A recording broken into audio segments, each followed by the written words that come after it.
more questions before I let you get out of here. I'd be remiss if I didn't ask about this. You've talked about it elsewhere. You've talked about it. Cody's talked about it. You know, an AEW original makes his debut on WrestleMania, then opens Raw with a promo the other night. You've talked respectfully about Cody. Cody's talked respectfully about you. It seems like there is a lot of healthy respect there. There are no real hard feelings going forward. Is that about the size of this thing? I mean, are we going to find out later that there's more, or is just one of these things that business happened? Yeah, I think it's just one of those things. We couldn't reach an agreement on going forward, and I think he has found a situation that's good for him, and we're in a great position right now. There's no ill will either way. We're still friends, and I wish him the best, and I think he wished us the best publicly and privately. So it's all good. So can I tell you, you don't care at all. But I do care what you think. When we're talking wrestling, you remember in '96, okay, the biggest thing that happened was when Nash and Hall went over to WCW. Yeah. And it launched the biggest angle in the history of wrestling. But what it really did was it opened up when they left.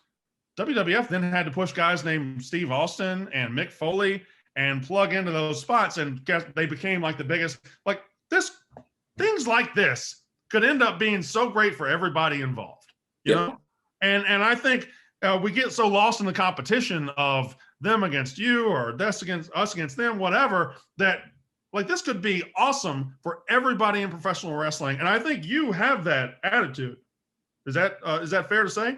Yeah. I mean, we've been doing great shows, great pay-per-views. I think any buzz in professional wrestling is great for, I think, professional wrestling, as long as it's positive stuff, positive stories. And I think, I hope he keeps doing positive stuff and wish him the best. I know for us, we've been stacking the roster up. Like I mentioned, just in recent weeks, Samoa Joe, Tony Storm, Jeff Hardy, Swerve Strickland have all come in, Keith Lee right before that. So our show's getting deeper and stronger. And that's only a few months after we added the big batch with CM Punk, Adam Cole, Ruby Soho, Bryan Danielson, bunch of stars coming in. And that followed another big wave of stars who had actually gotten released for some reason, with Andrade El Idolo and Malachi Black and some other really good wrestlers who came in.